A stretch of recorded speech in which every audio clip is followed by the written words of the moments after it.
in a constant state of fear and misery. No, you're me anymore.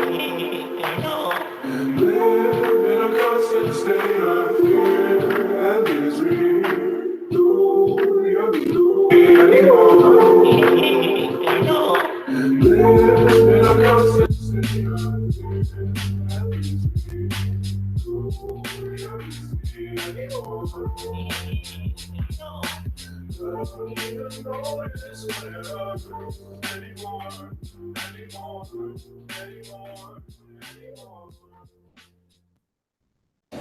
Hello, everybody.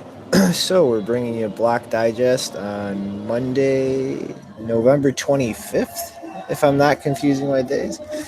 26. At Block Height 551,597. So what is up, guys? What is up, man? It's not the price. I think it's just like everybody's a little up and rattled about that. That's for sure. Been observing that a lot. But what's been going on over there, and how you been doing, Janine? Just getting insulted by another national security reporter. Same old, same old. They don't like it whenever the truth comes back at them. Janine, stop making up conspiracy theories, okay? Nothing happened. Okay, it was a fictional source for the pasteboard. There's nothing to see here. Yeah, I mean, it's something that happens to me all the time where I accidentally copy and paste something like entire paragraphs, not just like a word, but entire paragraphs from a document that doesn't exist. I do that all the time. And of course, if anyone asks me where I copy and pasted it from, I'll just say nowhere. Well, you know how that goes. Things just appear. They didn't exist before that. It's how government bureaucracy works. Oh yeah, and I've also been given a theory that the 2011 email from a former Department of State deputy was actually false. I mean, to be fair, that's actually believable because, it's not like the State Department doesn't lie, but interesting theory. And then when I asked, well, where is the rebuttal for the fact that the email was a lie, she kept insulting me and continuing to insult me, and apparently found pleasure in the fact that I could not find the superior evidence that she was talking about. Yeah, well, what are you gonna do? Twitter is not the place for in-depth intellectual discourse. Well, I mean, I actually thought she was. I'm completely not joking anymore. I thought she was someone who was of intellectual depth, which is what I thought of the last female national security reporter that I talked to, who was under the impression that I was Assange's secret girlfriend, and that's why I was defending him. And not even defending him, I was more defending the fact that they had received a certain set of documents from a person who had verified the set that they had. And apparently me pointing that out makes me his secret girlfriend. Yeah, that's it. Got nothing to do with, ethics or anything like that. He's a guy and you're a girl. That's the story. All right. Well, enough about Assange, where it seems only a single person did not catch the subtle references. So let's get into this first story here. So I hope most of you remember a while back, a security firm, Level K, recently made a vague tweet a week or so ago talking about a major vulnerability in Ethereum that a large number of exchanges were susceptible to. And honestly, I would really not go so far as to call this a vulnerability per se, as just an overall architectural shortcoming of Ethereum. and that a large number of exchanges in the ecosystem were not taking the known best practices to really safeguard themselves from this. And it kind of weaves together with this token called gas token, which is pretty much a way to it's kind of like a function to hedge um, the gas price fluctuations on Ethereum based on a feature in Ethereum where you are actually refunded for deleting state on the Ethereum chain to kind of incentivize not keeping state in the system that isn't necessary. And this architectural shortcoming, when you're not safeguarding against it in combination with this token, takes something that really gives no economic benefit to the person exploiting it, and turns it into something that they actually can realize an economic benefit. So pretty much when you're dealing with Ethereum, you can look at like normal basic accounts that are simply used for sending and receiving money, and then more complex smart contracts that actually perform intensive computation, which is really the root justification for the entire gas model in terms of Ethereum's fee structure, to try to stem the risk of infinite loops pretty much just crashing the entire system. And see, the issue with this is here, if I send money to a contract that's performing intensive computations, I am the one who's paying the fees there. So it creates this dynamic where as a sender, there can be a lot of uncertainty in terms of the fee cost when sending money to a more complex smart contract.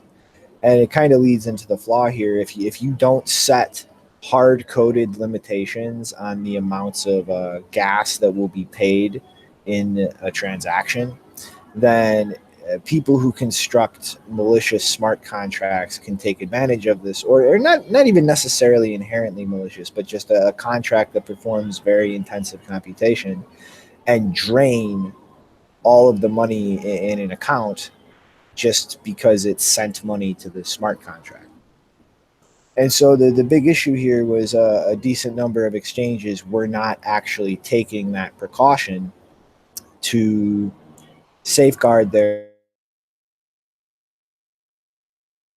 where you could pretty much have everything in their hot wallets completely drained by a contract going through a lot of computations. And how this kind of ties in with the gas token thing to create an economic incentive to exploit this is the kind of storage refund mechanism in Ethereum. Somebody created a gas token, which pretty much it does. There's two variations of it. One is you just store data in the contract, and then later down the line, when you want to kind of facilitate the refund, you send to the contract and delete the data. And this can refund up to half the gas cost of a transaction. And so this kind of creates that hedging dynamic that I spoke of, where you can build up gas tokens or data in the contract to delete later when gas fees are very cheap. And then later when the gas prices fluctuate and go much higher, you can simply delete this and realize the refund to save costs on gas when it's high. And another variation of it is to actually create an entire contract to be able to delete the entire contract from the chain, because that as well has this kind of refund dynamic built in, so that it kind of acts as an economic incentive to check just insane state blow up, which would obviously raise validation costs. And not that that's really fixing the overall validation issues Ethereum has, but it's kind of mitigating it.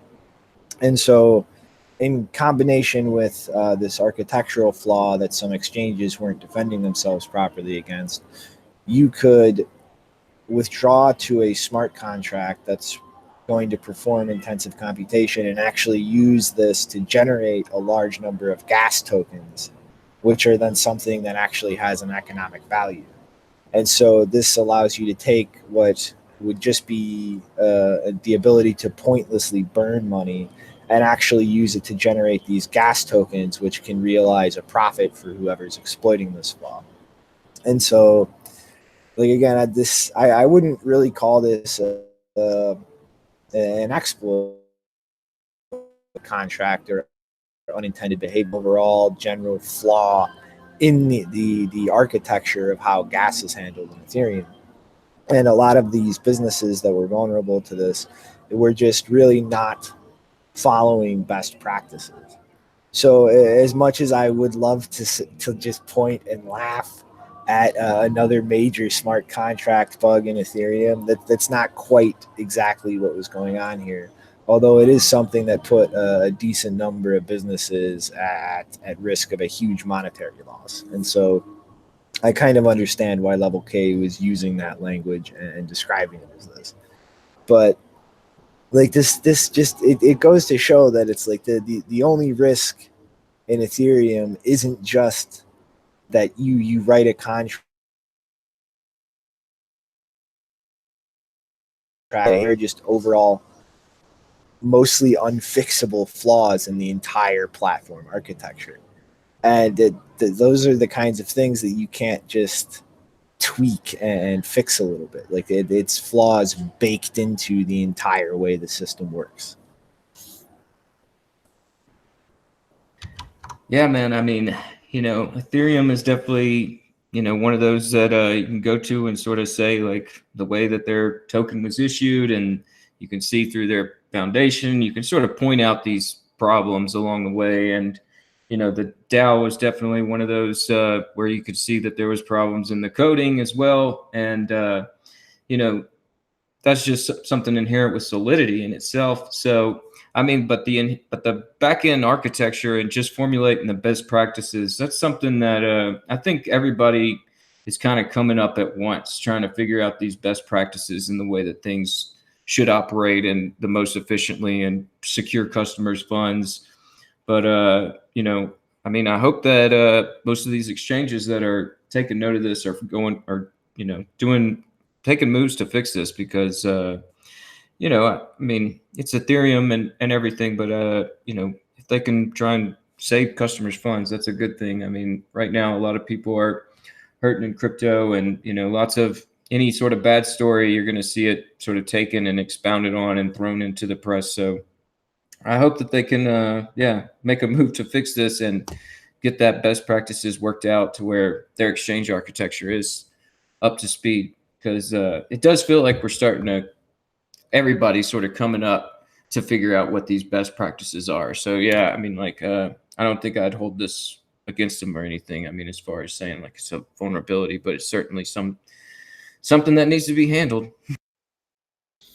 Mm-hmm. But I mean, even not being an outright vulnerability or bug in a smart contract, it's still just showing huge shortcomings. I mean, like a simple non-Turing complete system like Bitcoin, like you don't even have to worry about these kinds of issues.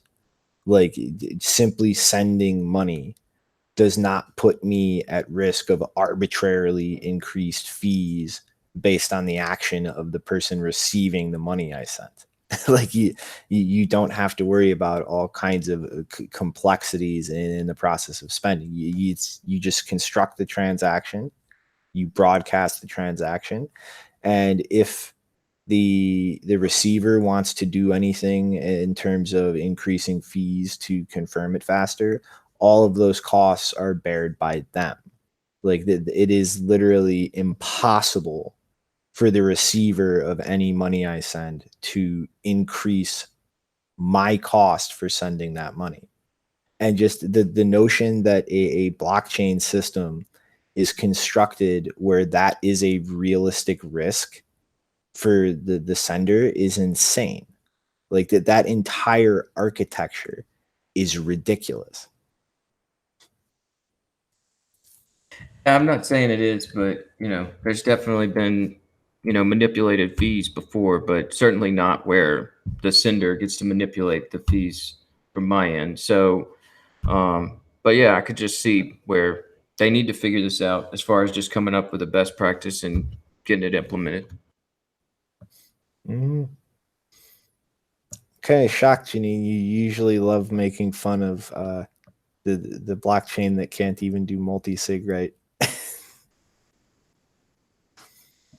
Yeah, I mean, yeah, it's not funny anymore. And I also heard, is this at all related to the thing about how, I'm not sure if it was something that they actually publicly announced or if it was one of those things that was discussed as part of the secret Ethereum meetup that happened over the past couple months.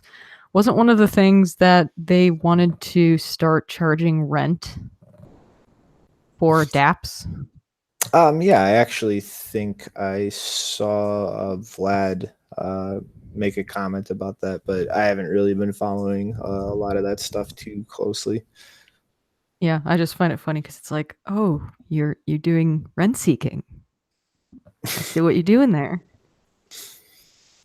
Trying to stay above board with all this going on in the price.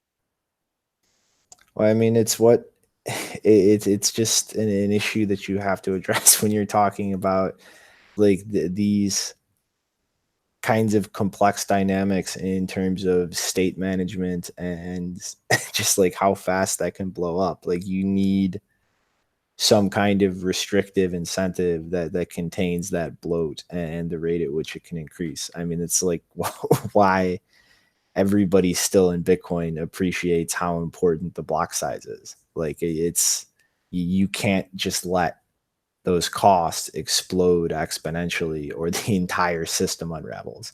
And it's really kind of funny, like over the last year or so, the more like the more things happen on that system, it seems that they finally started acknowledging that reality when they've been just denying it for years.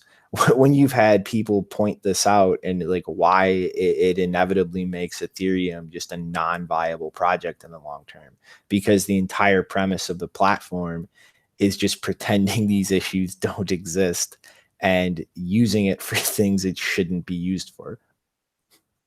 Yeah, they're non-issues is the way I've always sort of heard it characterized, like the way that Bitcoin's trying to solve this third-party problem. That's not a problem. That's like the way it's all sort of framed. I mean, it's I don't know. It's certainly aggravating a little bit, but yeah, I can understand. It's like I don't know, all this stuff that's coming up recently with, you know, confirmed guidelines for ICOs and all that, to where some of these projects, you know, they carry weight. But I mean, like, yeah, it's just like at least acknowledge the issues and try to take steps to fix it. And I mean, like, as far as secret meetings, I don't know about secret meetings, but I mean, like, I've seen some discussion between the EOS guys and the Ethereum guys at some of these meetups where they are trying to figure it out. But it's like, I wish they would be more public about it. But they know that that would probably hurt the price pretty bad.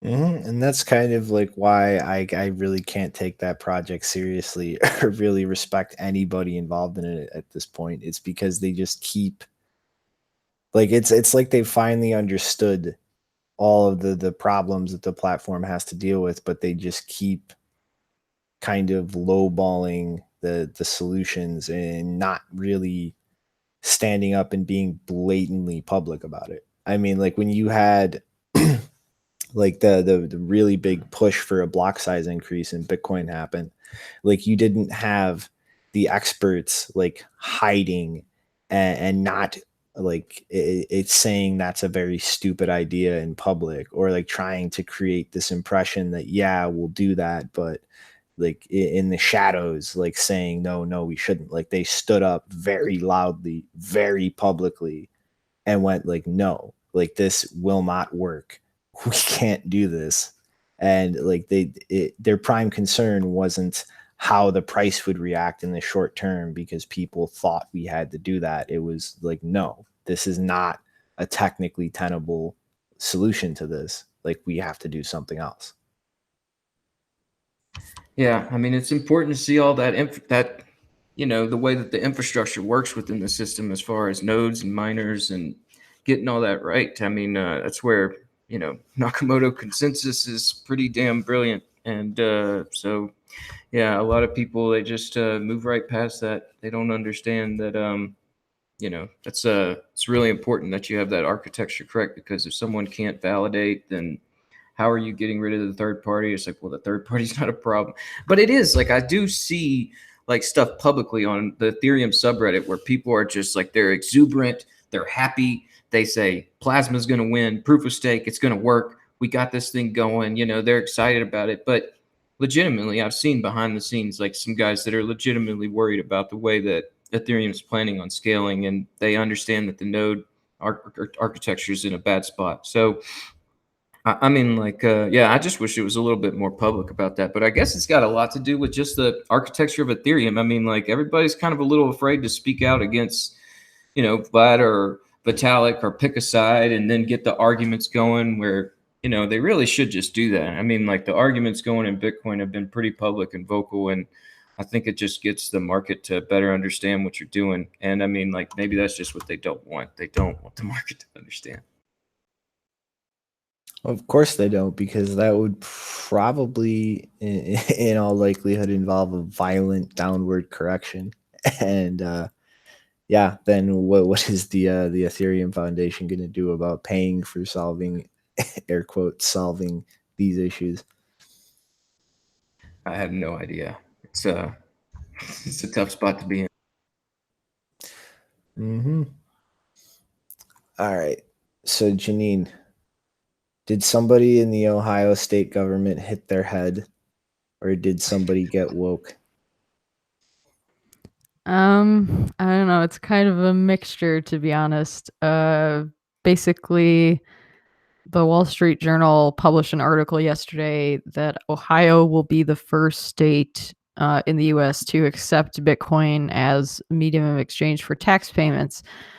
But yeah, so for anyone wondering, there has been at least 3 other states that have made this claim recently. The state of Arizona almost did a similar thing in April of this year, where their House of Representatives passed a bill that would allow residents of Arizona to, quote, pay their income tax liability using a payment gateway such as Bitcoin, Litecoin, or any other cryptocurrency recognized by the department.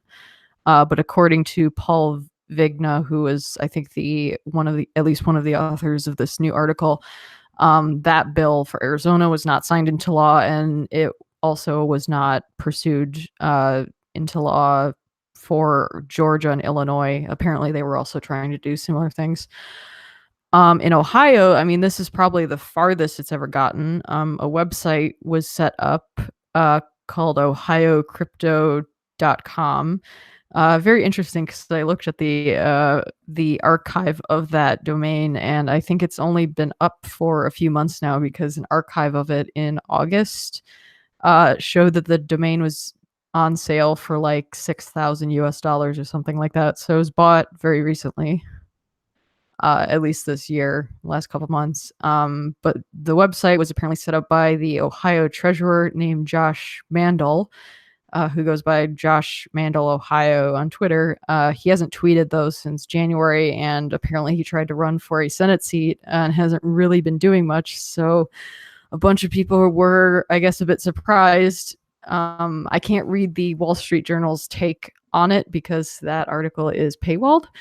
But apparently Mandel was reported to have said that he sees Bitcoin as a legitimate form of currency. Now, that might get you excited, because you might think, oh, well, does this mean that Bitcoin is being legitimized as a currency by the Ohio state? Then the fact that they're accepting it as, a medium of exchange for tax payments. But first of all, no entity could really be described. No entity that could be described as Ohio is actually accepting Bitcoin in this case. What you would technically be doing, and at the moment, this option is only available to business filers. Someone said that they do have the intent to open it up to individuals. Is you can send your Bitcoin, if you're a business, to BitPay, who will then do something with it, and that is considered a legitimate way to pay your taxes. Now, the reason this isn't exciting is because what they'll probably do is actually sell it for US dollars, or basically do an exchange or process the Bitcoin in exchange for US dollars, which they then pass on to the state of Ohio. On the website, it says all payments are processed by our third-party cryptocurrency payment processor, BitPay, under the How It Works section on the homepage. So I don't really see this as particularly innovative. Oops, sorry. I don't see this as particularly innovative because, anyone can set up a website and say, hey, I'll convert your cryptocurrency into fiat, and then you can use that fiat to pay taxes. Well, a lot of people already kind of do that, even though it kind of sucks to do that because of the capital gains if you haven't been managing that properly. So this isn't super new. I think the only possible benefit that might come of this, which has not been explicitly stated anywhere, mind you, I presume that the reason why they might want to use this is because maybe if you convert your Bitcoin via this BitPay partnership integration thing, you may not be liable for capital gains that you would normally incur by selling your Bitcoin in a different way through an independent, unrelated processor that doesn't have, some kind of deal with the treasury. Again, that's just my theory. It hasn't been confirmed. And that's the theory of a few other people. At the moment, it's just speculation as far as I can see. But I would hope that would be the case, because otherwise I don't really see any benefit from registering with this program if it means that you still are liable for capital gains for selling your Bitcoin for fiat, technically through this BitPay thing, and then BitPay sends off the fiat to Ohio. So, and also before you go and register with this program or anything, there's been a few people that actually think it's like a scam or someone's attempting to do a scam. I don't think it's not impossible, because even though a whole bunch of like tech media and the Wall Street Journal and all of that have, they seem to be under the impression that's legitimate. Of course, I would never put it past them to fall for a scam, because they have in the past. So before you go and give any of your information, like tax information, any of that, to a website that just makes you excited, you should probably consult some kind of tax attorney to make sure that you don't get screwed over in some way by using this. Also, quick note, there was a Fortune article published last September around the time that it was announced that the Swiss canton of Zug would accept Bitcoin for some municipal services. And I haven't been able to figure out what mechanism Zug or Chiasso, which is another municipality, I haven't been able to find out if they actually accept Bitcoin or if they have this similar conversion through a third-party process set up. Or if they accept it directly. But I do want to point out that the price at the time of that article, September last year, the Bitcoin price was $4,300. That's for those of you who are freaking out recently about the price movement. It's really okay. Nothing is We're all gonna die. going to die. No. We're all gonna die. Where's my cash app? Everybody's gonna die. No, I'm really curious if this Ohio State law is like, I'm wondering if this is real. Like, I'm trying to search up, like, what's their position on Bitcoin? Like, it's hard because right now everything's the story. It's even already updated in Wikipedia. But just quickly, they've got the same FUD from a couple of years ago that others have had. And we've seen people within organizations mine crypto and get in trouble and then, see what the consequence is later. And I wouldn't be surprised if people within organizations within the government do something similar. That's where I'm thinking like it might be a scam and just waiting to see who gets in trouble. But it could be Ohio trying to do it. But like you're saying, it sounds pretty stupid. You're going to give your Bitcoin over to ohiocrypto.com and then they're going to give it to BitPay. BitPay and the way that they've been working with BIP70 and, that vulnerability that was found and just the way that they're going to manage that Bitcoin, that sounds like a bad idea, a really bad idea. I don't know. It might not be a scam. It probably, is something to do with actual Ohio legislation and people within the government, but it's a stupid idea. A lot of these states are trying to come up with some sort of guidance for taxes and, exchanges and the ability to transact with crypto. But I mean, the people that just say it's all right first are not going to be the people that, get people to start paying their taxes in Bitcoin. It's going to be those that do it right and those that, make sure that the legal framework is there and it's not going to come back and bite them. And I mean, like, I don't know, this just sounds like a pretty stupid architecture for paying your taxes. I'll tell you what the scam is. BitPay struggling to find something to get people to spend money with them. Yeah, that was that, because like when I saw this story yesterday, my first thought was just like, Ohio? Why Ohio? Like, of all the states in the US that would be the first to do this, I would not have picked Ohio. It's like the basement of Michigan. Like, what what exactly? I'm sorry for anyone who does live in Ohio, but your state is not particularly well known for doing national headline, exciting, innovative things. That's where it's like a lot of this, as being in Colorado and sort of observing a lot of this going on in Wyoming and South Dakota, and the way it's just like market signaling. It's like, I'm sure there's somebody there that wants to be involved, but I mean, it really does take a little bit more as far as like, even Colorado, even though we've got a lot of developers here and a lot of people working in the ecosystem, it's still hard to exactly come together and say, like, this is what this means, and we're going to get the legal framework this direction to where everybody's going to be happy. So it's hard to say that, somebody like Ohio is just going to come out of left field and just hit it out of the park with this tax thing. So yeah, it's kind of that's the kind of thing that's really throwing me about it. I mean, like, if it was one of these states that are already pretty active in the space, like Colorado, Wyoming, South Dakota, New Mexico, Texas, California, Nevada, Washington, Arizona. These are some states where, I would take it a little bit more seriously. But this being the first thing out of Ohio just gets me wondering, like, is this like just another play to try and get people to send their Bitcoin? Fun times in Cleveland again. Still Cleveland. Come on down to Cleveland town, everyone. Under construction since 1868. See our river that catches on fire.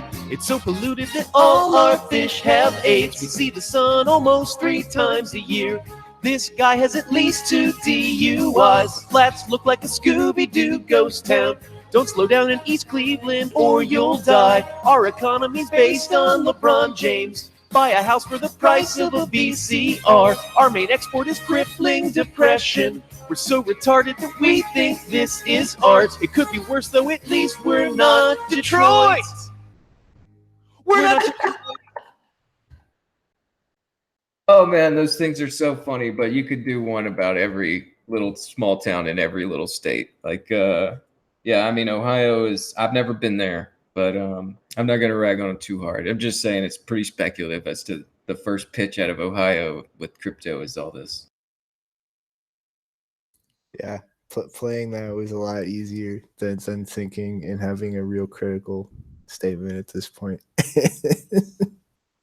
I don't even want to think of what it would be for Texas. Oh yeah, they got a bunch of them. Those guys, they're pretty damn funny. But yeah, what else is going on with this? Children. Oh no! Like, let's not talk about all this stuff going on. There's just so politicized. All right, junkyards. What's going in the junkyards now, Rick? Are we gonna go into the junkyards first, or was there something about Assange first? Like, sorry, I was looking at the notes here.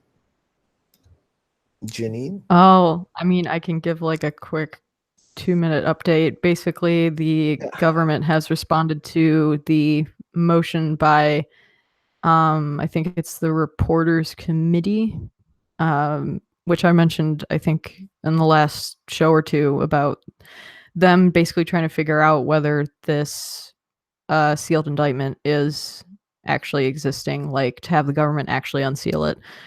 And the government has responded saying, we take full responsibility for the so-and-so copy and paste error that was made by, turns out it was some guy named Kellen Dwyer. And he might actually be involved in the case against Assange. I saw that written somewhere and I didn't know that at all. But basically they came back and said, well, we take responsibility for this mistake, but we still neither confirm nor deny its existence, and you do not have a right to ask us for that document, which is what created the joke that was made at the top of the show. Yeah, it's pretty aggravating seeing this stuff come out and then everybody refute it, and then it just becomes a back and forth of like, is it true? It's like, well, I mean, the guy's been living in an embassy for 6 years. I mean, that's not for no reason. All right, yeah, but that was, you got something to say there, Shinobi, about Julian before we do go into the obsolete ASIC? No, I was just going to make a joke about Junkyard Cat. Junkyard cats are standing on top of big piles of miners. Let me pull up these notes. So, yeah, so quick point of discussion on these images that were released earlier this week. You might have seen on Twitter these images of stockpiles of miners being wheelbarrowed out and being used for scrap, which spurred discussion around mining profitability and businesses shutting down due to the current price in Bitcoin. We have seen lots of misunderstandings with the mining ecosystem and FUD throughout the past year. And at first, this did seem like it was just rehashing images from the flood in China's Sichuan province that wrecked all those miners in July of this year. But these images appear to be genuine. However, it is being painted with, some FUD from all the price action just to try and get those clicks. So the reality is this has a lot to do with the mining ecosystem and people trying to keep their mining farms competitive in China. The YouTube channel Asia Crypto Today, which I wanted to highlight, and Coin Center News highlighted because it's a pretty good source to get some information out of Asia, what's going on over there. So the YouTube channel Asia Crypto Today covered the story and discussed this with Hugh Zhai of Saifu Mining. Probably destroyed some of that. He was talking about how this is just business as usual over there, and the problem of profitability is being overstated, saying, quote, of course, old models are out of the game, like the picture shows, but that doesn't represent the majority. Electronics becoming outdated easily. For example, smartphones like iPhone 3, 4, of course, they can be sold by the pound. It's normal life cycle, is what he said in some translated remarks. So the reality is that the miners in China run these farms with the most efficient hardware available. Old hardware has to be repurposed or scrapped, all based on metrics that does involve the price, but it's not the only factor. This just has to do with logistics of running thousands of miners, having restricted square footage and power to run those miners. Also, when you think about logistics of where these miners could be profitable, they'd have to ship them to retail customers that are using them for specific purposes to also cut cost. Earlier in the Mumble, I was discussing this topic with Blockbane, who's a local miner in the area, and he was mentioning how per Coin Wars, the S7 is underwater in terms of USD by about 50% compared to wholesale electric costs. Example, per month, one may be able to grab $20 of coins from it, but it would cost you about $40 in electricity. That's with today's numbers. Early last week would have been about break even in terms of dollars. But if you are also avoiding natural gas heating bills with that excess heat from the miners, you can justify mining through this bloodbath. Plus, you'd have to have a longer time preference. And, that's all, really good points as far as like, why would they turn this into scrap instead of reselling them? Is because you would probably have to sell them in areas where you're using them for other purposes, which the cost in shipping and just, logistics of selling them and all that. It's probably a lot easier when you're dealing with thousands of miners to just like, as a business decision, like let's scrap these and get these new, more efficient ones. So also in this, I linked in the show notes a discussion from Jonathan Bertrand on the topic of transactions increasing even though power consumption is decreasing. which is indicative of all this new efficient hardware coming online. It's certainly an interesting time for mining and everyone in the Bitcoin space, really, like the layer 2 being built out and more efficient miners with more efficient code is helping the ecosystem really be ready for that next bull run. But yeah, this kind of goes into this next story. But did you guys have any comments on just these images and what was going on with the miners being scrapped? No, my brain is starting to shut down. All right. Well, like I know, Janine, you've been bouncing in and out with some connection issues, so I'll just keep going into this, because it just ties right in. So some more bad news for Bitmain, as there is a new class action lawsuit filed against them in a U.S. District Court for Northern California. On the 19th of November, the lead plaintiff, Gore Gavorkian, filed a complaint that, quote, until the complicated and time-consuming initialization procedures are completed, Bitmain's ASIC devices are pre-configured to use its customers' electricity to generate cryptocurrency for the benefit of Bitmain rather than its customers.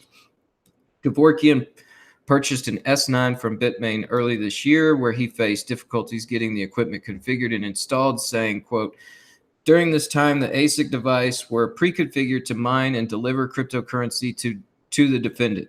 Also, during this time, the ASIC devices operated at full power mode, consuming a substantial amount of electricity at the plaintiff's expense.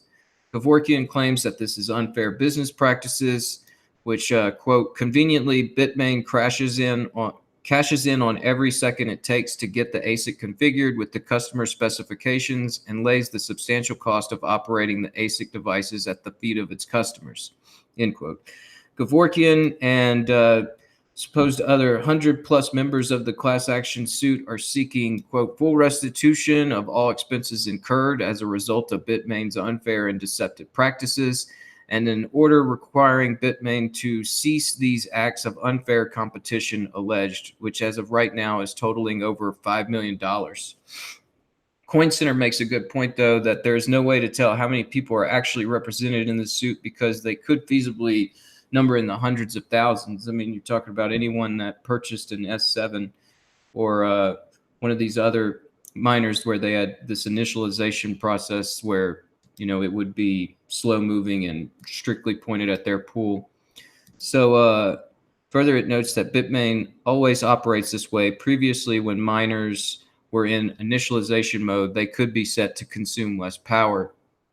These allegations could be defended in court by Bitmain with terms and conditions of the purchase. However, Nelson M. Rosario, a blockchain lawyer, explained, quote, if these allegations are true, and we are not saying they are, that's not good. Even under some sort of theory that customers agreed to this under the terms and conditions of their purchase or something like that, this is not a good look regardless of its legality. With respect to its legality, the plaintiff is alleging unfair business practices, unjust enrichment, received a benefit at someone else's expense, and conversion, which is basically stealing, end quote.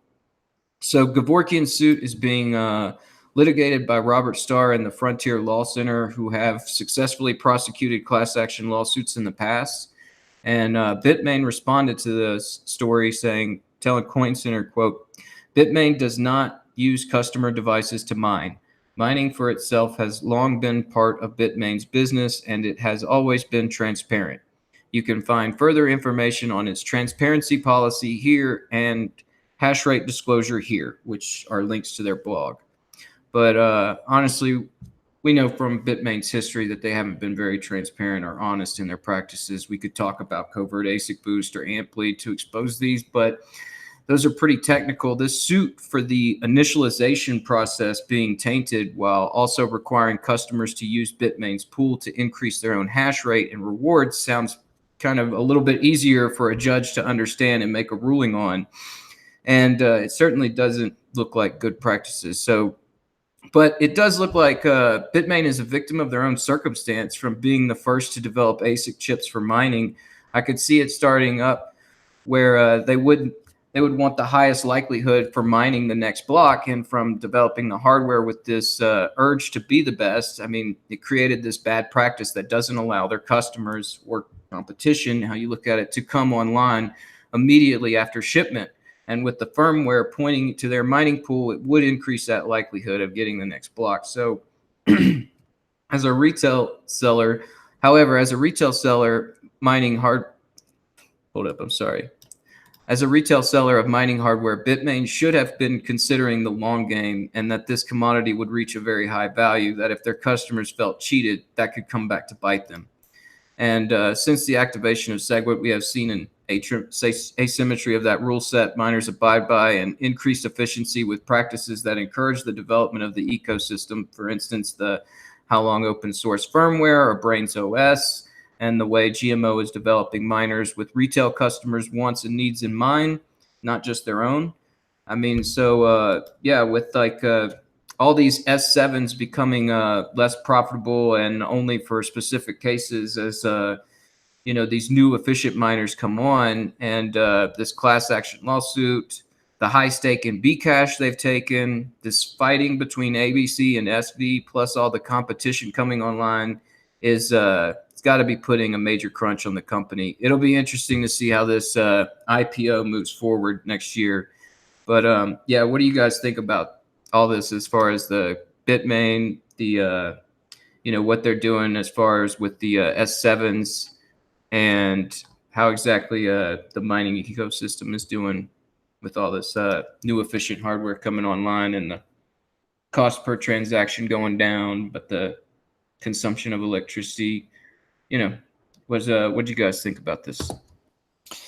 I don't know. First, like the specific accusations against Bitmain, if these are true, are just beyond insane. Like, I mean, there's already been a lot of indication in past that they produce equipment and then mine with it themselves before selling it. And I mean, that's one thing, but to literally have a device configured to immediately mine pointed at Antpool's wallet the minute it's plugged in control of a customer, that is just beyond insane. Like that's like I like that would really just blow my mind as far as how ballsy and like to what low levels Bitmain would sink just to fucking scrape some pennies out of their customers' pockets. And I mean, you know, overall the mining landscape, I mean, I'm honestly a little worried about how low the price could go and how much hash rate that would take offline. But I mean, I guess this is really an important dynamic to see play out, because my thinking historically has been that once some kind of threshold of hash rate is established, it's dangerous for the network for a large enough percentage of it to become economically inviable, because that puts available hash rate on the table in terms of attackers who might want to bankroll attacking the network. Because like people forget that, like, yes, electricity costs are a huge part of a mining operation and its expenses, but you also have manufacturing. Like that is also a bottleneck. And in terms of an attacker's perspective, like you have queues at like these semiconductor fabs. Like it's not like you can just roll in and produce an infinite amount of whatever you want. It is the time at these fabrication plants is itself a scarce economic good. And that is another disincentive to attackers. But when you have the price drop drastically and you have a large amount of idle hash rate now that is not economically profitable, that kind of alters the dynamic in terms of attackers, and that now they don't have to necessarily deal with the bottleneck of producing hardware. They can make attempts to just acquire it secondhand. And I think like it's really important to see how that dynamic plays out when it's realized. Like how much hash rate can we lose and where exactly will that wind up? It's certainly I don't know, like you're saying, it's good to see all this play out, and it's certainly a struggle right now. I mean, the whole thing going on there with the Bcash side drawing something away and the price going down, and some people just getting yeah, I guess wrecked and trying to step out. It's good to see all these levels of where this ecosystem is, because I mean, while you know all this stuff is pretty bad, like we're talking about with Bitmain, as far as like this initialization process, and if that's true, I mean, while all this is going on, there's just more players entering the space. I think it's it's just sort of decentralizing the players in the space, not necessarily the amount of miners. I know a lot of people would rather it be even easier to mine, but I mean, just as far as the number of players in the space, I think it's a good thing that this is all going on. And I mean, evidence shouldn't be that hard to come up with. I mean, essentially, if you get one of these S7s and you reset it, it should go through the same process. That shouldn't be that hard to prove. It's definitely going to be an interesting thing to see. All right, Yes. and anything more to say on this one?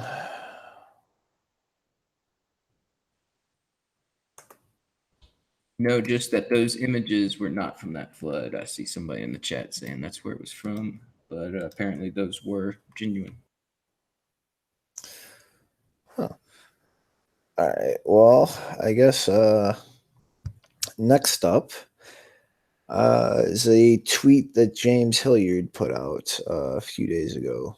And for those not familiar with him, he is actually the author of BIP 91, which was used as the tool to capitulate to the UASF movement while trying to seem as if people weren't.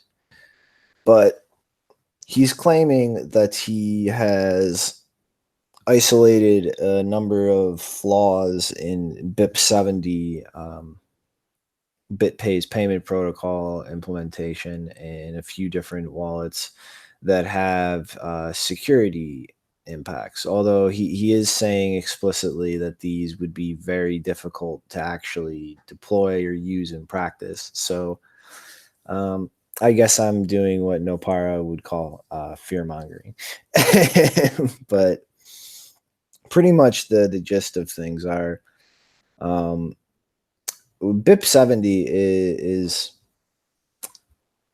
pretty much something that alters the way an address is accepted by a wallet and introduces a lot of friction and new potential attack vectors in general. So really, like, I'm gonna just like go over the difference. Like with a vanilla like Bitcoin URI, you pretty much just have the QR code that has the address and optionally amount and fee and so on hard coded into the QR code, and you simply scan it. Your wallet decodes it, and then it presents the transaction for you to approve. So if you can establish secure communications with whoever you're trying to pay, like that's it. Like everything's fine. You're going to get the right QR code with the right address, and that's all you have to worry about. But with BIP 70, you're actually establishing a independent communication channel over a network, which will feed you the relevant information instead of having it baked into the QR code. And part of the big reason that BitPay was doing this is, well, partly because people were altering fees and then getting pissed off that transactions were not confirming in time for the payment window and things like that. But also, I'm betting to some degree because BitPay likes being able to hard code fees into something that people can't easily manually alter to continue the nonsense narrative of high fees, use Bitcoin Cash. But overall, like that changes the security of actually presenting an address or a payment request to somebody, because you've now taken one communication and extended that to multiple communications, which have the opportunity of a man-in-the-middle attack, manipulating the actual address that the wallet winds up receiving. And just overall, like, the entire thing is just a horrible fucking idea in my mind. But based on, you know, this thread and a lot of the things that James Hilliard said, specifically in talking to Nicolas Dorier, who was pretty much playing a guessing game of what the issue is they're trying to transition this to move away from the transaction being relayed by you, the spender, to the network itself, and simply passed off to BitPay, who would then submit it to the network themselves. And this creates a really screwy situation where you can sign the transaction, you can submit it to BitPay, and then BitPay could pretty much defraud you and create a situation where your wallet doesn't think the transaction actually went through, but BitPay or the merchant is actually in possession of that signed transaction. And so a malicious merchant could pretty much wind up defrauding you by pretending that this payment hasn't gone through, not giving you the good or service, and then later submitting it because they've been given a copy of the raw signed transaction and didn't have you submit it to the network directly yourself. And I mean, this is, you know, like James said, this is not really practical to exploit in the wild for the most part, but it's still like, it's just showing like why the hell are they trying to push BIP 70 so hard and like go completely against the spec and just what like the universal way of handling this kind of shit is in this ecosystem, because it's not really offering greater security to the users. It's not really giving benefits, and it seems more and more there are just problems and downsides with it. And it's like, we don't need a company like BitPay trying to shoehorn broken ways of handling things into Bitcoin software in this ecosystem. Like, we need people actually working towards the best, most sound way to do something, and people sticking with that, not crap that fragments things, like leads to people. I mean, for instance, like when BIP 70 was first rolled out, there were people who developed software to decode the payment request and give you a normal address so you could pay with wallets that don't support BIP 70. And as James pointed out, that is just another security vulnerability, because now you need other untrusted software to actually get the address away from that. And so like, you're introducing more and more trust here. So there's a little bit of breaking news going on. Someone, Stubaka on Twitter, I think he's Pax in the troll box, sent me a link to a thread from Jackson Palmer that looks like it came out in the last hour. And apparently there is a very serious vulnerability in the Copay wallet because obviously it's a JavaScript-based wallet, and they use the NPM module in their wallet. And apparently some malware has gotten into that module, and therefore it has affected Copay. And apparently I can't tell who. I think his name is Nicholas Noble on GitHub. He's saying that actually the malware is specifically looking for the package Copay, for the Copay package. So, or wait, no, the package in Copay /dash. I'm not sure how to read it because it's very small text. But basically, they think it's some kind of Trojan, and it might be stealing keys. So yeah, BitPay is not having a good day. Yeah, this is like, I mean, the security flaw. I mean, you know, I don't know much about it, but I mean, like, I mean, I know that idea of Ohio, and it's like, that's where I was like thinking, like, come on, like, BitPay has been using this different BIP, and I mean, there's like, you know, there's a reason why most people use a core implementation is because these efficiencies are already, these problems are sussed out, and it's about as the most efficient you can get. But I mean, like, yeah, that's it's pretty crazy. At Copay's doing it too. Copay uses BitPay, and yeah, Ohio wants to use BitPay to pay taxes, and Bitmain's going through all this trouble, even with their ABC client. I mean, like, I don't know. This is just yeah, it's a headache to keep up with all those flaws over there. That's where, I mean, maybe this is another reason why you're seeing a lot of people kind of just get scared of the space, because they're seeing things like this and they're not understanding that this is sort of like a separate entity in Bitcoin. I don't know. So I think someone's quoting from the GitHub issue for Copay in this vulnerability, and they're saying that or maybe it's the issue for the NPM module, but they're saying thankfully the code with the malicious package was not deployed in any platform yet. So unclear at the moment if Copay is actually affected or if it was a near miss. Yeah, I think somebody's pinging me with stuff that it's Copay should actually be safe, but if that had been pushed into and updated and things, then yeah, this could have wound up being real bad.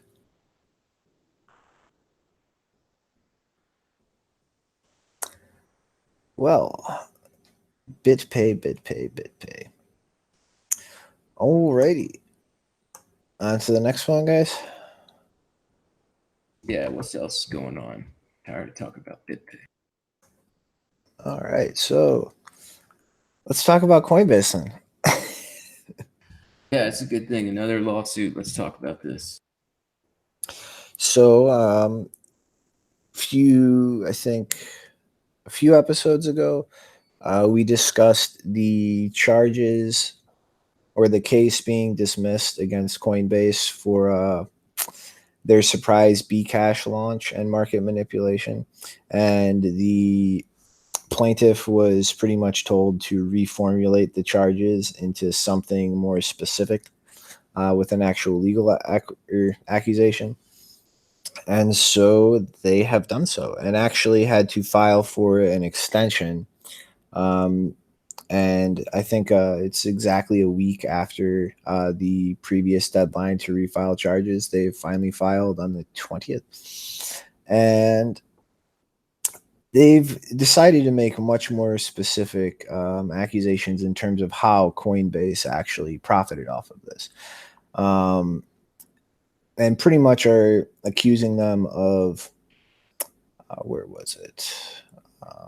being deceptive in the fact that they are making false and deceptive statements in how they handled the rollout of Bitcoin Cash, saying that the exchange had previously claimed they would make announcements when support would be listed, had previously said that they would not for the foreseeable future be supporting it, and then suddenly changing this out of thin air. And then specifically pointed at Coinbase's profits, both off of trading fees as well as profits through the ridiculous spread that occurred between Coinbase and other exchanges at the time. While they were out my brain. I'm sorry, guys. It is quite late for me. The spread as a broker between other exchanges introduced another means for Coinbase to profit off this, while they were facilitating buy orders, but really not on the Coinbase platform, letting any sell orders go through and actually shutting things down in terms of trading when a lot of orders built up that showed people simply wanted to dump this. And really, I think laid out a much better argument as to how Coinbase, with its deceptive practices, actually set up a dynamic where they could materially profit off of this, instead of kind of what was previously just a lot more vague accusations without really showing why Coinbase gained anything or should be held liable for this. And so at this point, pretty much, both parties have an opportunity to file one more response each. And the next hearing is scheduled for January 31st, 2019. So I think this is probably going to wind up being a very slow motion event, and probably something we're going to be checking in with now and then for quite a while at the rate things are going. Yeah, there's definitely some stuff going on in the background there where there was questionable actions going on, but at the same time, they've got so many guys, close to them and, paying all the right people that I'm sure it'll get dragged out and there'll probably be a settlement in the end. But, yeah, I imagine we'll be following it for a while. But I mean, anybody look at that chart and what they were doing at the time, it's obvious there was some shady stuff going on in the background, but like we're saying, they're paying all the right people, I guess. I just think, like, I really, not think, I guess, I don't really have any of the legal understanding to make a real analysis of the situation, but I hope that actually having a more articulated argument as to how Coinbase profited themselves, or at least could have, really adds a little better luck in terms of the plaintiffs actually winning on this, because it's really absurd the kind of shit that Coinbase has gotten away with as a business. And even if they are able to absorb a massive fine or a payout in a class action like this, I think they need to get punched in the face, metaphorically speaking, and kind of shown that, like, no, you are not untouchable. Or I think we're just going to see progressively worse and worse behavior out of them in terms of how they treat their customers. Yeah, I mean, they definitely got some shady practice. I mean, even with that Coinbase bundle, I mean, like, I think they've been dropping coins and adding some and talking about listing others. And I mean, yeah, there's something that needs to go on there as far as, like, if the SEC or anybody wants to claim like there's some, best practices that are keeping exchanges in check. I mean, like, Coinbase has just been running wild since before the fork, but a little before the fork, but ever since, for sure. Yeah, I think they just recently said, or I don't know if they announced it, but they've apparently dropped Bitcoin Cash from their bundle buys, or so there goes that. Probably because it looks really bad for your bundle when one of your coins is, like, going in the toilet. Whoa. Yeah, we'll see how that bundle goes. Coming soon to a bundle near you. Massive losses. All right. Yeah, let's keep going. What's going on? We got some more stories to get through. So, Circle has recently, for their USD coin, that is, I guess, now jointly issued with themselves and Coinbase, had an attestation of funds released, where an accounting firm, Grant Thornton LLP, on the 16th issued a attestation that they had $127 and change $1 million in their custody accounts at the end of October, and that this slightly exceeded the amount of tokens for USDC in circulation. And really, I have a question here as to where the FUD for USDC is. I mean, every single thing that Tether has done in its entire history to prove its solvency, to prove custody of funds, has been met with nothing but screaming hordes of lunatics going, they're printing money out of thin air. That's not a real legacy audit. Like, it's bullshit. Where is that for USDC? Where is that for the Gemini dollar? Like, what like, what reason is there that this attitude towards a attestation from a auditing firm is not good enough? Like, why is this slung around so unevenly and logically inconsistently?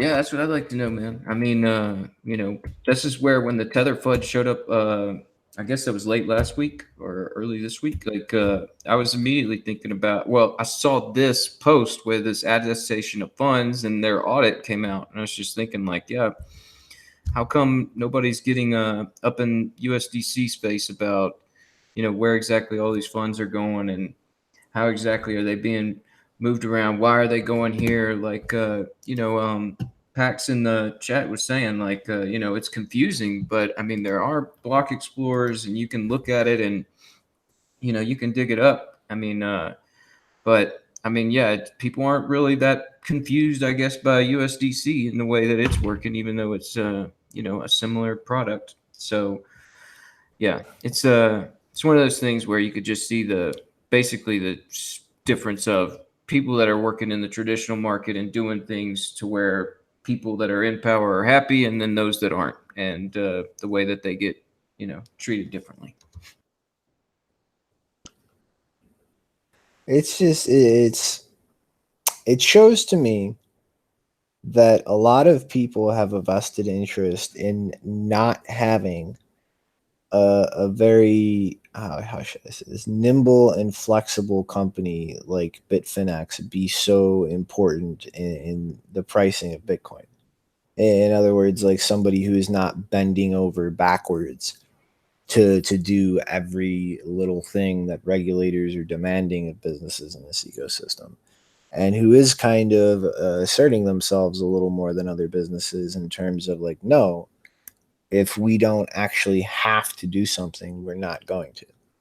And I really think like that just at the root is pretty much the source of all of the shit flung at Tether and Bitfinex. Like this is something I've said for years, is that like this is going to be one of the next steps in, I guess, the air quote maturation of this market.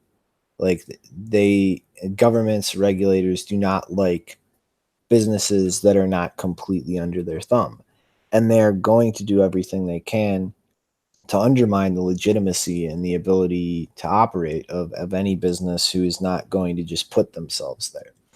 And Bitfinex is just one of those businesses. Yeah, I mean, like that's probably why we see that a lot more people are upset with the idea of Tether than they are with these. You know, it's the stablecoin meme, man. It's moving forward. They're happy about that one, just not the one that they can't control. Mm-hmm. Alrighty. So, in other news, this probably would have fit a little better after the Bitmain story, but oh well. U.S. Based mining company Gigawatt, which is operating out of Eastern Washington, has filed for bankruptcy. And the figures being thrown around here are really nothing to sneer at. I mean, they owe $310,000 to that company's unnamed, but there is another electric company that they patronize, Nepal Electric, which is owed over $500,000.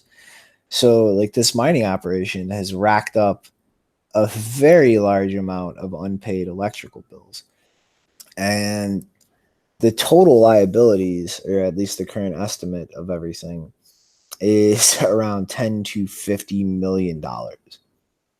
And in 2017, this company actually had an ICO where they raised around $22 million of crypto to kind of facilitate and bootstrap actually building out these mining farms.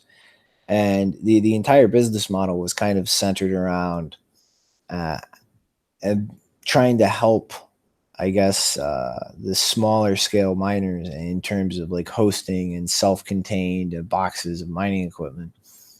And an interesting little quirk here is in the initial filing for bankruptcy papers, with an outstanding liability estimate of $10 to $50 million, they'd actually declared their assets or worth at $0 to $50,000 and had to go through filing an amendment, calling that a clerical error because the paperwork to file was kind of done in a rush. But like this company is really getting burned from all angles, because on top of it, that they are also being sued for conducting an unregistered securities offering. And the people suing them were looking to have their investment returned. So, I mean, like this bear market is not being kind to miners, especially miners that actually didn't put up their own capital up front to bankroll their operations, but actually sought investments from other people to do so. And it's really like, the longer we stay down in these price ranges, the more it is going to really burn large scale miners. I mean, depending on how long we really take before we start leveling out and finding a bottom, like this really could be kind of the market move that bankrupts Bitmain. And I mean, really looking back at the last bear market, like Bitmain barely survived that.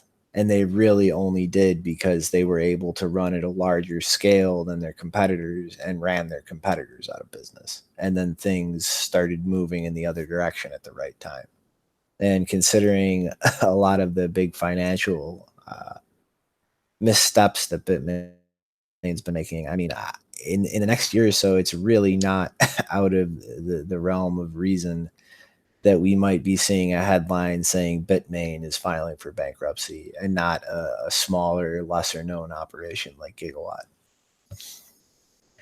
Yeah, I mean, similar to Bitmain, I mean, like, it's just like coming from multiple angles on this story. I mean, like you were saying, I mean, they did an ICO, which became an unregistered security that they've got to deal with that case. And I mean, it's not just that and the price. It's also like, they were facing problems with basically like they were in Washington State, and Washington State was one of those where people are very fervent about climate change, and all that FUD about mining and climate change really hurt them. I mean, there was a big move against those mining farms after they got set up there in Washington, where the local populace was not happy about that.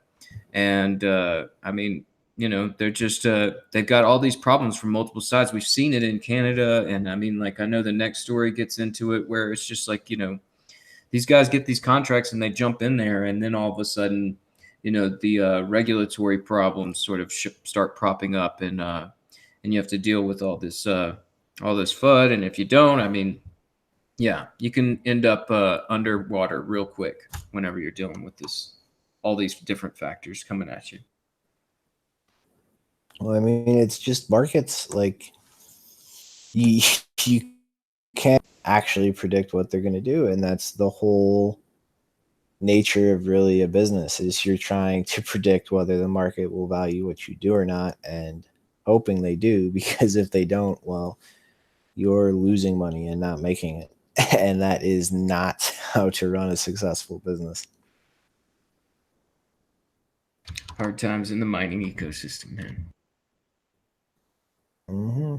And that is continuing in this next story, which is really kind of fucking absurd when you really look at the core of it.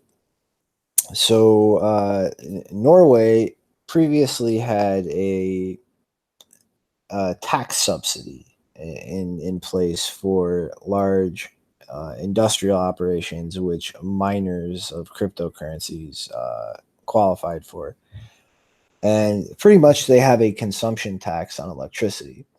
And once you move beyond 0.5 megawatts, you pretty much only have to pay 0.00056 cents per kilowatt hour, as opposed to the standard rate, which is about 2 cents per kilowatt hour. And Norway has pretty much out of nowhere, and with no discussion or no warning to the mining ecosystem in the country, stated that after the new year, they are pretty much no longer qualifying for this industrial.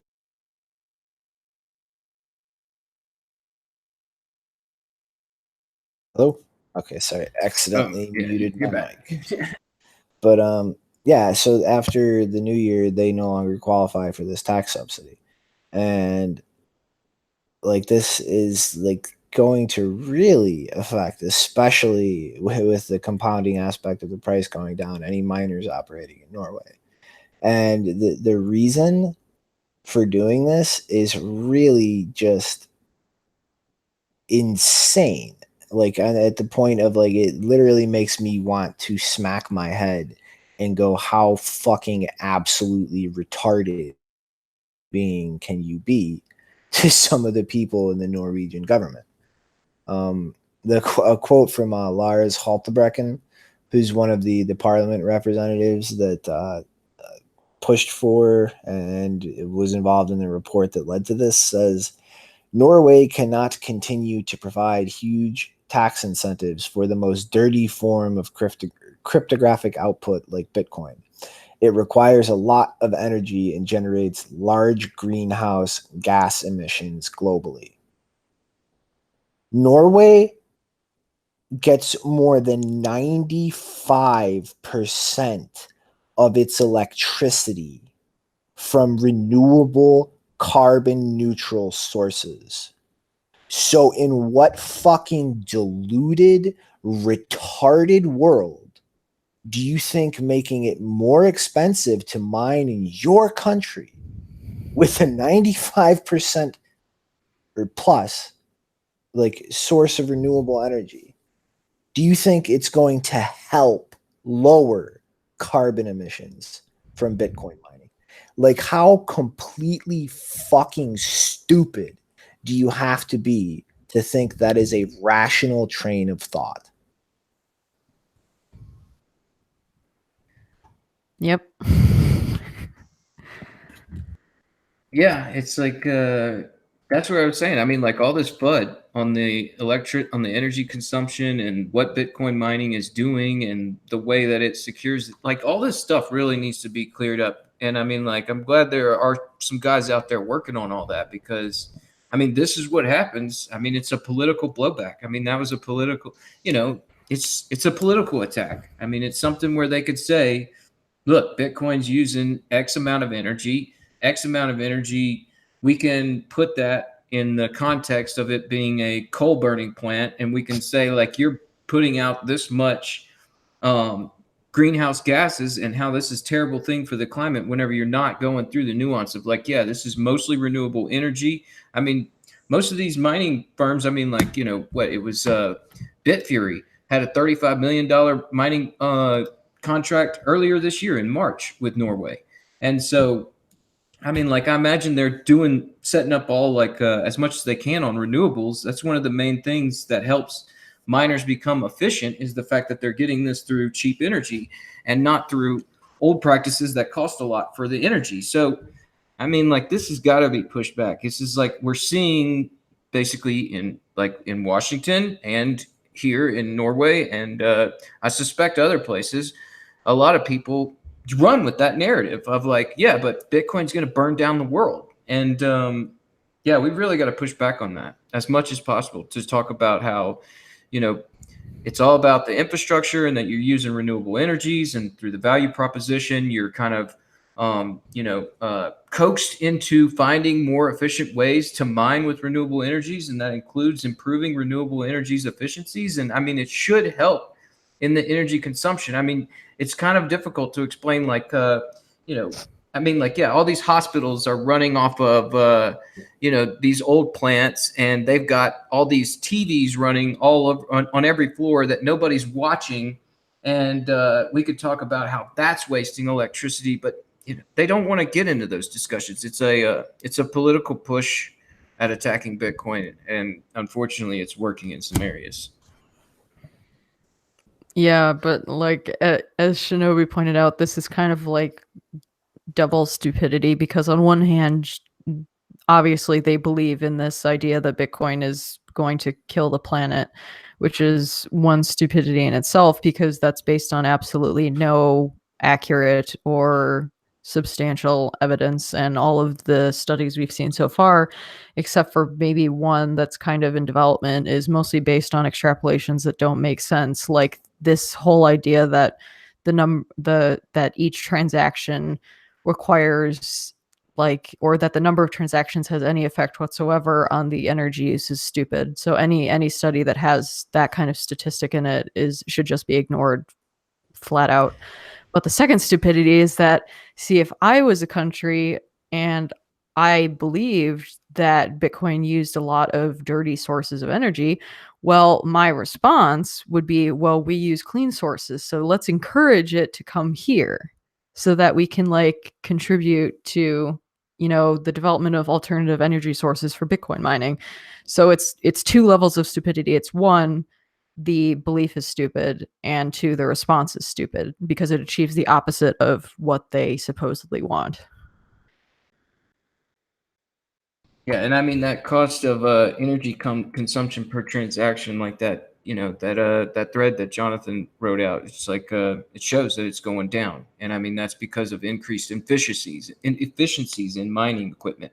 But I mean, you know, these mining firms, in order to make money, it makes sense for them to go after this renewable energy, and yeah, we just have to keep firing back and saying that Bitcoin's infrastructure is using renewable energies wherever possible. And, you know, I mean, like eventually it'll bleed out anybody that's doing something stupid, like spending a bunch of money on coal to power their miners, because the renewable energies guys will be making so much more with their mining rewards because of the fact that they're paying so much less for energy. So, I mean, like it's something that will eventually play out naturally, but still it's aggravating to see. And, you know, it does get these arguments going where I've seen some guys talking about, well, how secure is the network now that, you know, this hash rate's going down, and what all does this mean? And, you know, got guys like, you know, Dan in the chat talking about, you know, their mining buddies are talking about proof of stake, proof of work,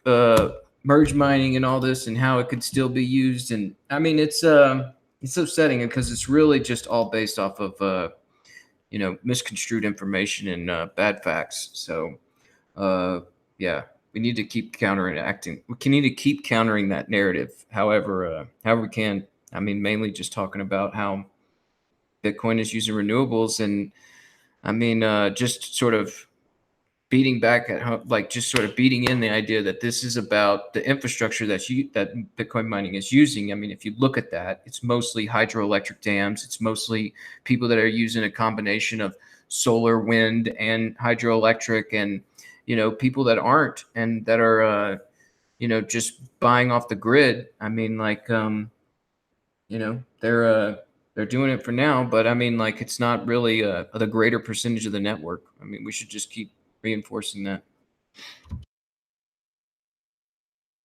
Yep. Alrighty, so we have 4 more things to get through. Andale, I need sleep. All right. So, in Venezuela, a large department store called Traki, I no idea how to pronounce it, is supposedly accepting cryptocurrencies. And this was originally brought to people's attention by a Reddit post where a girl claimed to be able to purchase a large amount of school supplies and clothes with around $260 in Bitcoin that was donated by Reddit to help kids' needs in the country with everything going on down there. And there's actually a sign up with the Tracky logo claiming to accept cryptocurrencies. And supposedly, as of right now, this company is accepting Bitcoin, Dash, Ethereum, Litecoin, and Bcash, although no idea which Bcash.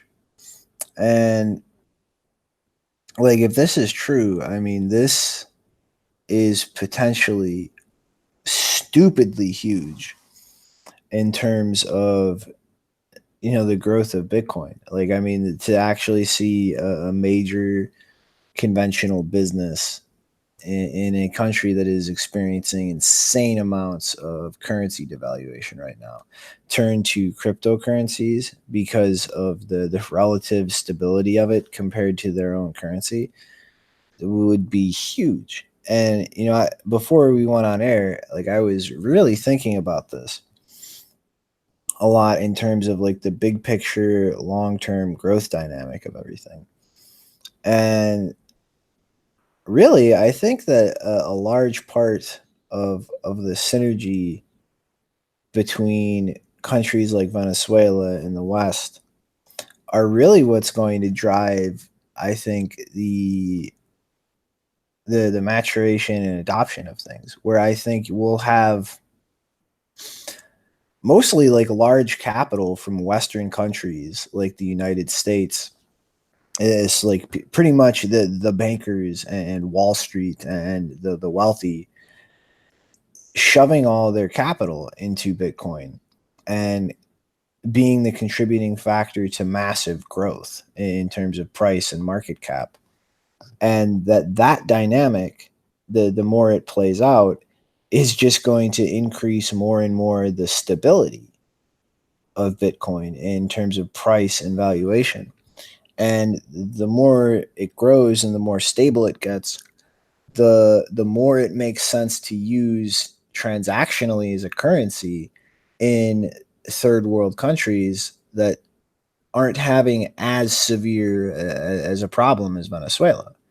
And so, like, just like this dynamic playing out, I think really what we're going to see over the next 10 years is Bitcoin catch on more and more in the West, in the developed world, simply as an investment or a store of value.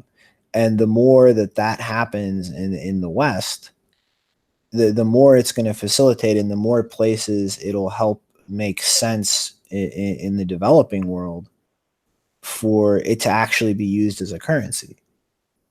And so I really see like that as really the core dynamic that's going to play out over the next 10 years, where it's going to be the Western developed nations really pushing the price increase and growth and looking much more at it as an investment, like an analog to like a stock or gold in terms of how they're really looking at its utility. And that is what's going to allow people in other parts of the world to actually use it as a currency and not really so much look at it as an investment, but it is just something they can keep their money without crazy devaluations and actually spend it. And it's like, it's really just weird to kind of think about that, like in a way, like you will have, like, if I'm right about like how these dynamics will play out, like you'll effectively have the wealthy in the West who have traditionally exploited and caused economic problems for these parts of the world effectively bankrolling the thing that's going to help people in these countries in terms of giving them access to economic tools that aren't constantly eroding their wealth.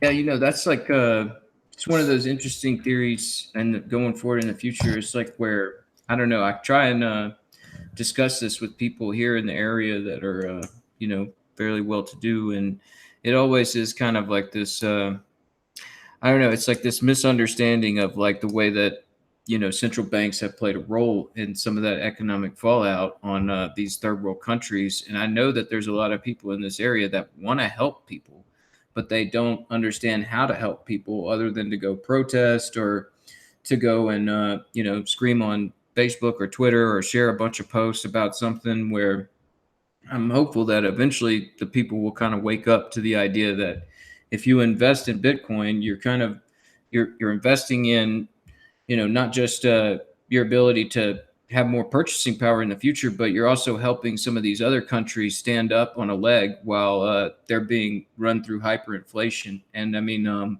that's one of these things with this business. I hope it is true, man, because a lot of Venezuelans over there are hurting from that.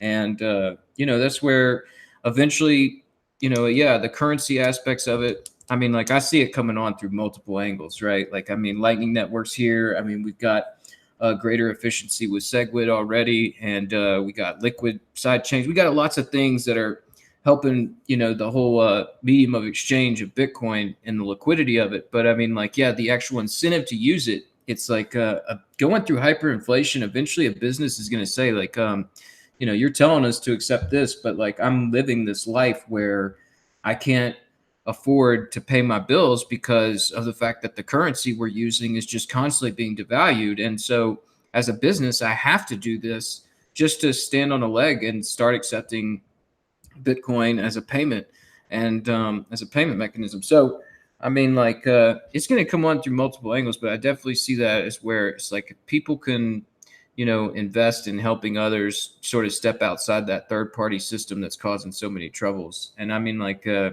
don't know, it's hard to explain and some people get it because I've been trying for a while. And, I mean, I get a lot of pushback when I start talking about that. And I don't know why. I'm still trying to figure all that out. Mm-hmm. Oh, man. Oh, oops. I moved my mic up. All right. 3 more to go. You have anything to say, Gene? Nope, not on Venezuela in particular. Alrighty. Well, then next up, at an increasing rate of speed as I get sleep here, Switzerland almost did a very fucked up thing, and actually at the behest of a large number of crypto advocates decided to drop it from a bill, but they were considering adding a legal requirement for every legal person. So again, like legal person generally includes corporations and associations and things as well. Pretty much they wanted to legally require them to have a bank account. So it would have, if that had stayed in and this had passed in that state, it would have been a crime as a person, as a business, as a nonprofit to not have a bank account. And that, well, obviously that is just completely insane and fucked up in its own right. But that would have pretty much made it illegal to operate as a cryptocurrency only business. Yeah, so this was talked about specifically among the people at the Bitcoin Association in Switzerland in March earlier this year, where they made a blog post that said the Federal Council drafted legislation to comply with the latest recommendations of the Global Forum for Transparency and Taxation of the OECD. In order to increase transparency regarding the beneficiary owners of Swiss companies, the draft proposes, among other things, to make bank accounts mandatory for all legal persons. And then they said this law threatens our very existence. If enacted, Bitcoin Association Switzerland would not be allowed to exist any longer, as it is unlikely that we would find a Swiss bank that provides us with an account. Getting a bank account sounds simple, but for crypto startups, it is not. Most Swiss banks refuse to enter into a business relationship with any entity that has Bitcoin in its name or is otherwise related to cryptocurrencies or blockchain technology. And so they recently posted, I think it was the 24th, they said that this compulsory bank account part was dropped from the proposal for the law. So luckily that won't happen. But yeah, really weird thing to do because it would really be scary if that went through and it actually applies to just regular private citizens. Like there's a bunch of people who just can't get bank accounts. So you would either have to criminalize the banks for not giving everyone bank accounts on the basis that they have insufficient identity documentation, or you would have to force them to relax the standards, or you would be criminalizing people who just can't get bank accounts because a bank is a business, and if they refuse to do business with you, that's like you what do? Like, you just can't. Like, there's a lot of people who just can't get bank accounts even if they do have identity documents. There's I think I've mentioned it several times. There's a thing called World Check, which is a global blacklist that the banks add. I don't know exactly what the addition process is, but a lot of the sources for World Check are pretty despicable and should not be considered legitimate sources of information. Some of which include just gossip and like a lot of what would be considered hate websites that make it part of their business to often post salacious allegations about people, and then this ends up getting filtered into the World Check system, which means you could literally have your bank account closed down because you were added to a blacklist, which pulls its sources from the equivalent of 4chan.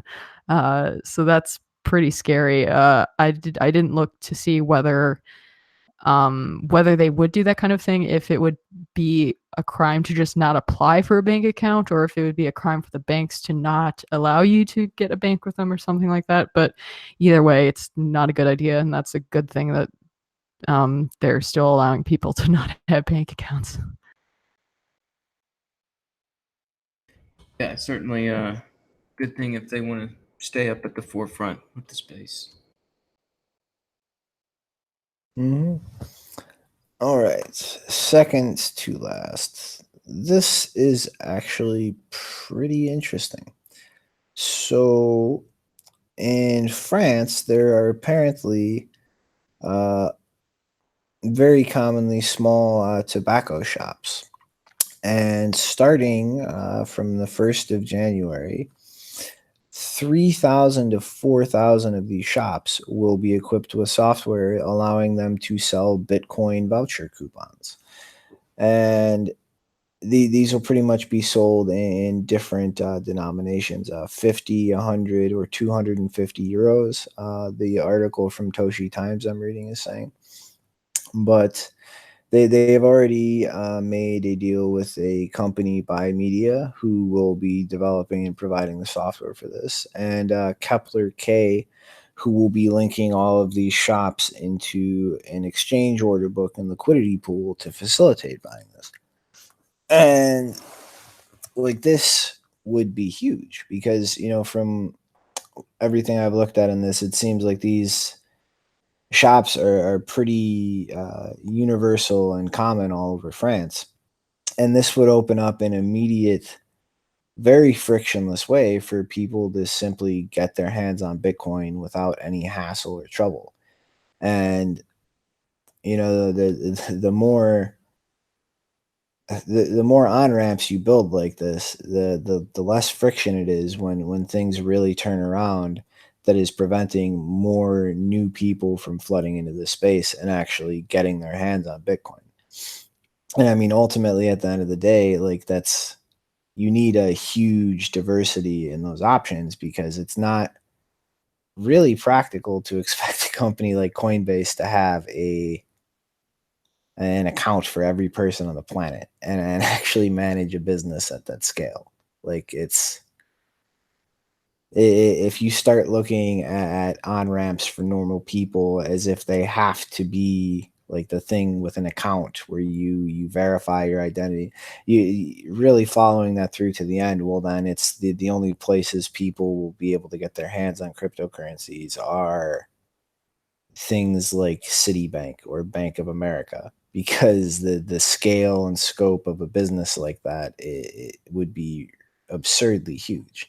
And we need more of these kinds of systems where it's a lot less friction, a lot less hassle, and you might have a small premium on it, but like, at the end of the day, that allows a lot more scale to be hit when you can simply walk into a business and get the equivalent of a gift card loaded in 30 seconds, as opposed to have to go through the huge privacy loss that involves registering with a business, having them go through the verification process, like having them bear the costs of validating and storing all of your data. I mean, it's not really practical to expect literally every person on the planet to get Bitcoin in that way, and not have that wind up falling victim to huge centralization pressures in terms of businesses that provide that service. Yeah, man, it's good to see, it's like just some different places that you could buy Bitcoin from. I mean, I'm just trying to dig up how many people are still smoking in France, because I know that that's like still pretty posh, but it looks like just a quarter of the country, 25%. So, hey, that's a lot of people walking in and out of shops that have access to Bitcoin now. Mm-hmm. Alrighty, and I guess last up, the SEC has published their website on ICOs, and it is really strange seeing www.sec.gov/ICO in my web browser. Yeah. But yeah, so this is pretty much just a very simple site where they've rolled through different categories of information, pretty much looking at things from the professional point of view, the investor's point of view, a bar tracking all of the recent updates regarding ICOs that the SEC has made. And it looks like they're really just going to really build this out into an informational center that they can point at and go, there's no more excuses in terms of people trying to act like there's gray area and launch securities tokens without registration, or try to kind of walk that gray area and create inventive excuses as to why they aren't a security. And I think when they really finish this and roll this out, that this is going to be gloves off time. And from that point on, it is just going to be harsh, strict enforcement. And that's it. And no more deal cutting, no more playing nice just because things weren't clearly defined prior to this. Like this will be the end of the Wild West days as far as the SEC is concerned. And if you cross a line after that, you're pretty much going to be fucked.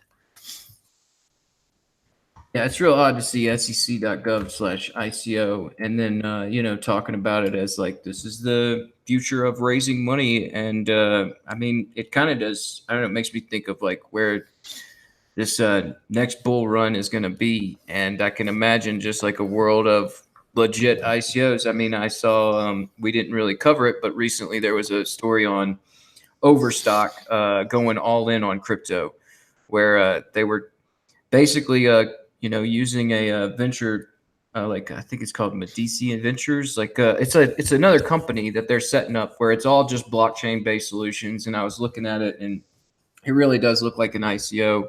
And I'm just thinking, like, yeah, we're going to go into the world of where people have these legit ICOs everywhere, and doing actual fundraising. So yeah, it's I don't know, it's a weird thing to look at, but I don't know. I guess in the near future, we're going to see a lot of people following these guidelines. Mm-hmm. All right. So, Janine, speak or cough up a thought for final thoughts. Well, my final thought is just to kind of give an update on the Bitcoin ATM that showed up in Frankfurt. It's still running, and it's apparently a kind of they're calling it a sensation in the area that it popped up in. I think it's in a cafe somewhere. It's in a store in Frankfurt, Sachsenhausen. And according to the article, I think they mentioned something about only one official in the area having a problem with it, but it's otherwise operating fine and people are using it. So that's a good thing because there hasn't been any, as far as we know, legal Bitcoin ATMs in Germany for a while now. Pretty nice. Yeah, and my final thought is, hey, we got a Bitcoin meetup this Thursday in Boulder, Colorado. Come check that out, just to get together. But I really wanted to talk for a second just about Coin Center news. Like I was I'm just like looking through CCN on a regular basis, and I saw this article. It's just like atrocious, talking about should have used a blockchain, talking about the VA unable to process GI Bill payments for veterans. And it goes into this very long, poorly cited puff piece about how the VA should use Ripple because, Ripple has deep connections to the bank industry and could facilitate instant payments some way or another. Like they just don't have any real information, but, they're like, we should use this. And it's just a terrible puff piece that's all like, veteran, VA, like problems within, like there are problems within the VA, but like the way things are right now, it's very easy for me to go, get my, my benefits and just immediately get fiat for it. I mean, and, I don't have to be within this permission system where you're going to have to track everything that I do. And it's just super aggravating to see, them do this like puff piece on the VA and the way that they're, I mean, it just, I don't know. I see a lot of times like pieces where people like just grab a problem in the VA and they're like, they're going to fix it. It's like the GI Bill and the way that the benefits are being dispensed. Like it might be slow to actually get your benefits, which it's improved, but it works. Like, why are you going to try and screw it up and place Ripple in the middle of it? Like, get real, Coin Center news. That's the stupidest story ever. Should have used a blockchain. Get out of here with that shit, man. I'm sorry. Just like, I was frustrated as hell about that last night. And, I mean, it's stupid, man. I mean, like, Ripple, I mean, come on. Like, we're talking about veterans that stand up and fight for, I mean, different reasons, but I mean, like, I had a reason as far as like, what an American should be and independent and free and all that. And then you're just going to throw somebody in this permission system of Ripple. It's like, man, I mean, I don't know. I'm just a little aggravated on that piece and the way that they just like, throw veterans into this Ripple piece. It's aggravating. It's like think of the children. It's just a convenient heartstring pulling narrative. Right. That's what it is. It's a plea to your emotions whenever there's like, All right. Well, Are they gonna rename XRP to XRP? yeah, XR Pew. And you can only use it in Warzone. all right. Well, my final thought has absolutely nothing to do with Bitcoin, but it's fucking hysterical. So, everybody after this should Google Japan cybersecurity minister, because the Japanese cybersecurity minister, the guy responsible for cybersecurity policy in Japan, has recently admitted that he has never used a computer.